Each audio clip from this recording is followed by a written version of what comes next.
C'est un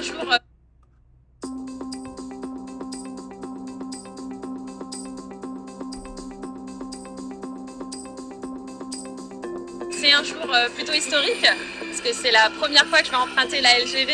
Je me sens un peu comme une pionnière de la LGV. 2 juillet 2017 à Rennes. Nous sommes à quelques minutes du départ du premier voyage commercial du TGV Atlantique sur la nouvelle LGV, la ligne à grande vitesse qui place Paris à moins d'1h30 de Rennes. Brest et Quimper sont désormais à 3h30 de Paris. En moyenne, les villes bretonnes gagnent 45 minutes de trajet. Un gain de temps qui rapproche tous les Bretons de Paris et des grandes villes d'Europe et qui leur permet aussi de mieux circuler en Bretagne. Si on veut que la Bretagne se développe durablement, il faut qu'elle continue à s'ouvrir et à mieux se connecter au reste du territoire mondial. Les Bretonnes et les Bretons sont des gens ouverts au monde et ouverts sur le monde.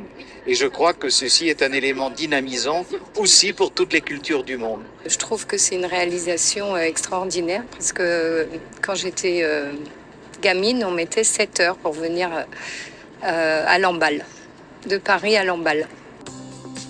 Afin que tous les Bretons profitent de cette ligne à grande vitesse, de nombreux travaux ont été réalisés. Les voies ont été modernisées, les courbes ont été reprofilées et 40 passages à niveau ont été supprimés. 11 gares bretonnes bénéficient d'aménagements pour devenir des pôles d'échange multimodaux, comme ici à Guingamp. Les usagers du TGV sont ainsi connectés à tous les autres transports, TER, cars, bus, métro, voitures, vélos, marche à pied. Ainsi, la grande vitesse profite à tout le territoire breton. Nous voulons que la modernité ferroviaire soit diffusée dans tous les territoires de Bretagne et singulièrement jusqu'à la pointe finistérienne. Et pour ce faire, il faut rénover les gares, remettre à neuf les lignes afférentes, les lignes dites secondaires, qui ne sont pas secondaires parce qu'elles sont consubstantielles de la vie de nos concitoyennes et concitoyens. Et donc nous voulons absolument que cette modernité-là profite à tout le monde, à toutes les catégories sociales. Pour faciliter les trajets en train, une nouvelle offre de services TGV-TER propose une vraie complémentarité entre TGV et TER.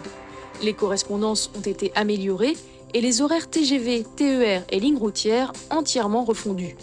Le nombre de TGV en circulation a été augmenté afin que les TGV devenus plus rapides continuent de s'arrêter partout, y compris dans les villes moyennes. Le coût global de ce chantier colossal de la ligne à grande vitesse s'élève à 3,4 milliards d'euros, dont 655 millions sont financés par la région Bretagne. Attention au départ.